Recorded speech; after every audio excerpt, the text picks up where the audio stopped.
I'll tell you how I do it, okay? Because I've done this many times. And we're recording something for some particular purpose. And then when we're done the meeting, I'll say, "Can I stop the recording? And I would love to have a little more chat with you." The recording comes off, and then the quote real conversation begins. And that part is not recorded. And for managers to recognize that they have to have that on and off recording conversation, and not to assume that because it's recorded, everything's okay in terms of no, like I shouldn't say everything's okay, but that's enough to build the relationship. I think is kind of silly, right? And so many times at the end of the meeting, there's a joke in real life meetings, right? Everyone gets in the meeting takes place, and then the meeting is adjourned, and then all of a sudden there's the meeting that's after the meeting, right? And there's these conversations, I mentioned them serendipitous conversations. And those serendipitous conversations is when stuff really gets done and where relationships are actually bonded. And so I'm saying that we can do a little bit of that, okay, by when we're having a meeting, if it's a one-on-one meeting, to stop, or maybe a small group one at a certain point at the very end when the meeting's business is done, is to turn off the recording and then have those conversations, or have at least the possibility of them. It's not the same. So, Okay, and you're right. I think something's lost, but it's something. Sometimes these things can be done in a clumsy way. Sometimes it's very clear in the manager's mind what they're hoping to do, build relationship, whatever it is. But unless they actually say to their staff member, "Hey, listen, I want to get together, at least once a week for just a informal touch base, not a formal thing." At least you kind of know where it's coming from. But to the point of, the meeting after the meeting always happened in real life, right? It always happened. Okay, the meeting's done. You walk the client to the door.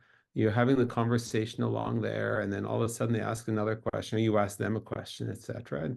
And things happen. That's an example of something that we need to find ways to replace. And so when you turn the recording off in a certain small way, that might take the place of it. Your manager who's having a Friday afternoon schmooze, okay, for an hour, and what's he doing? I mean, I've got stuff to do, I've got deadlines, etc. Right? They might have the perfect sort of mindset for it, but don't keep it a secret. But on the other hand, if you've got that good a relationship with that person, you can say to them when they're calling it at a bad time for you, "Hey, listen, I just don't have time. I've got to prepare a whole bunch of stuff. It's Friday afternoon," right? So I think it's an interesting thing. Speaking once again, the fact that many managers don't know, and how do they find out? Either it's modeled from above, which means the leaders somehow know it, or it's trained from outside. Okay. Okay, now let's go up to leaders. Okay, the leader calls on Friday afternoon for that 1 hour schmooze with their staff member, the manager. How do they know? Well, the manager is not going to say, "I got to go, goodbye." This is the big boss who's calling, right? So how do they find out? Well, they find out based on, well, sorry, who are they modeling after, right? And that's kind of where coaching comes in for them, right? So it's a funny kind of thing. You know what you know.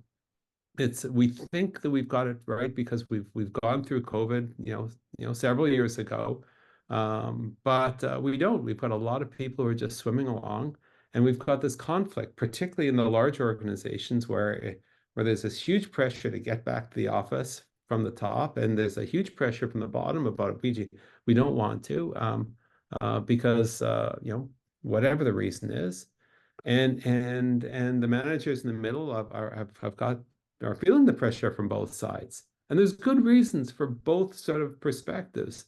But unless you're able to figure out that kind of thing, what's the impact on the work from home culture?